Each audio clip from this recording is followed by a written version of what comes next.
welcome to your English news broadcast live on ERi-TV. It's exactly 10:30 p.m. on Eritrea's local time. From our headquarters at Asmara with your domestic and international news in brief, I'm Zahra Badouri. But first, we'll begin with your major headlines for this broadcast. Messages of congratulations.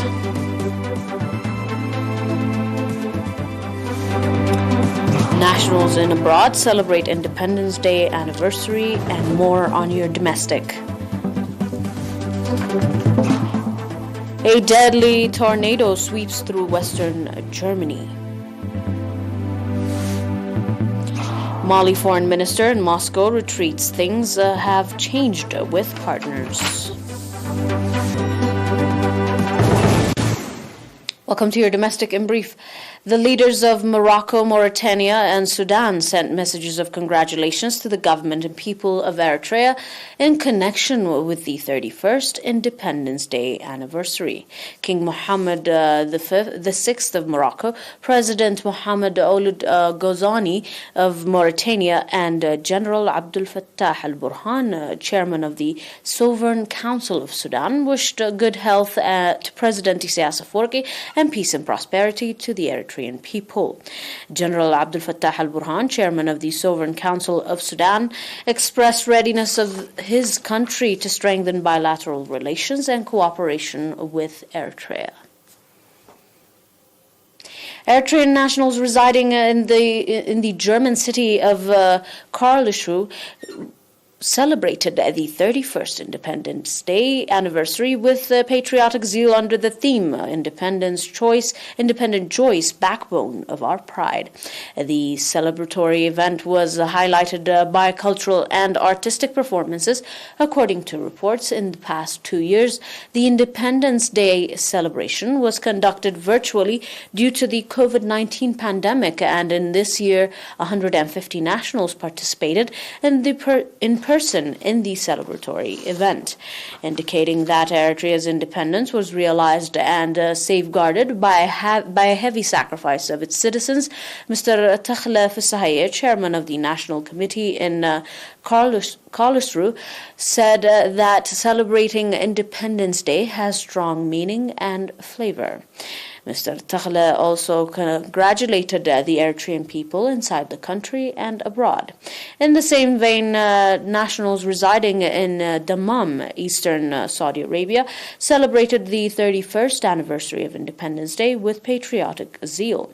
Speaking at the event, Mrs. Waini Garazgher, charge d'affaires at the Eritrean embassy, said that the Eritrean government, following independent political choice, is relentlessly working to build a prosperous country with strong participation of its citizens, indicating that the success story of Eritrea in curbing the spread of COVID-19 pandemic attests to the strong unity between the government and the people of Eritrea.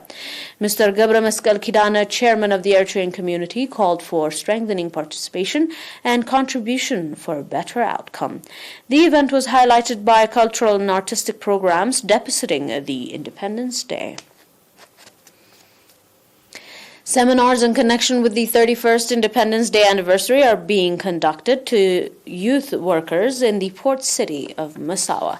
The topic of the seminar includes the history and contribution of the Eritrean Naval Force, Marine Resources of Eritrea, intangible cultural heritage, as well as contribution of the EPLF before and after independence.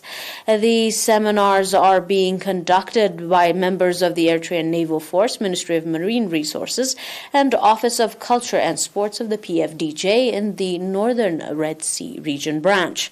The seminars that started on 16th of this May will continue until the 23rd of May. On your final domestic, one patient has been diagnosed positive for COVID-19 in tests carried out today at testing stations in the central region, as your health report. Accordingly, the total number of confirmed cases in the country to date has risen to 9,754. The total number of recovered patients stands at 9,640, while the number of deaths stands at 103. Ministry of Health, Asmara, 21st May 2022.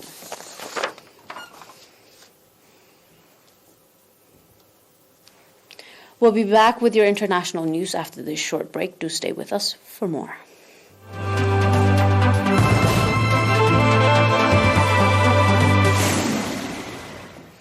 And on your news on the global line, a tornado swept through the western Germany city of Paderborn on Friday, injuring dozens of people as it blew away roofs, toppled trees, and sent debris flying for miles, authorities reported. Meteorologists had warned that heavy rainfall and hail were expected in western and central Germany on Friday, with storms producing wind gusts up to 130 kilometers per hour. Storms on Thursday had already disrupted traffic, uprooted trees that toppled onto rail tracks and roads, and flooded hundreds of basements in western Germany. Paderborn police said 43 people were injured in the storm that hit the city. 30 were being treated in hospitals, and 10 of those were seriously injured. One woman was in a life-threatening condition, police say. However, they urged people to remain in their houses so as to hamper rescue efforts or not to endanger themselves. Heavy storms damage was also reported in the nearby town of Lepistad.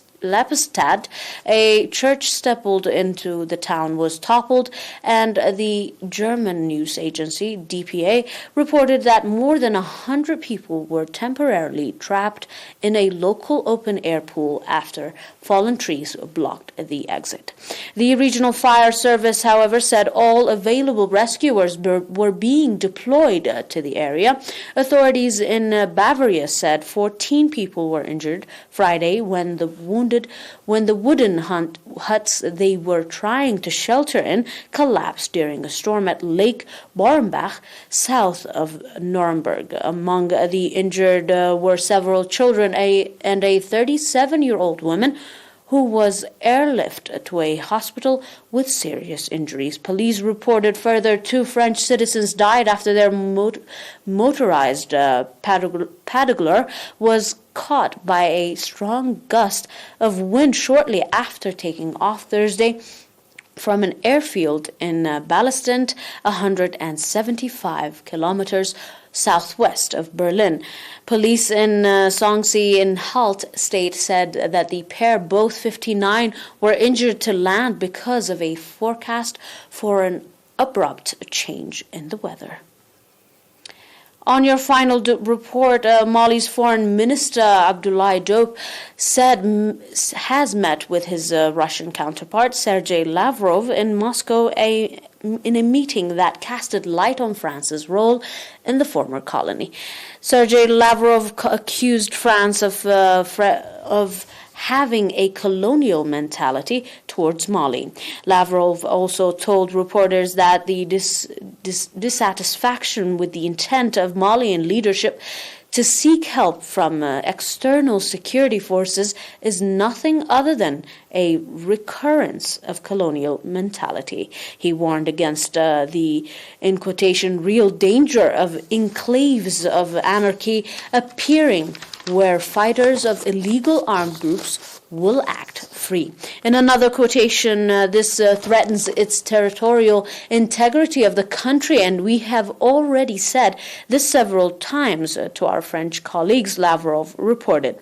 Further saying that they understand, but they do not appreciate the attempt of France and other EU countries to claim a dominant role in Africa and other regions. Mali's Foreign Minister Abdoulaye Diop, in the press briefing with Lavrov, retreated that its foreign policy has changed with same of its partners. Meanwhile, Moscow says it is ready to increase the combat capability of Malian armed forces, particularly in the training of soldiers and law enforcement. Lavrov assured that Moscow will continue to deliver mineral fertilizers, petroleum products, and wheat to Mali, aimed growing concerns of a global food crisis. In February, France announced a pullout of its forces from Mali after once close ties between Mbako and Paris soared. Dear viewers, that is all for now with your domestic and international news and brief. Until we are back with some more news, stay and enjoy the rest of our programs. But until then, these are your major headlines in review. Messages of congratulations.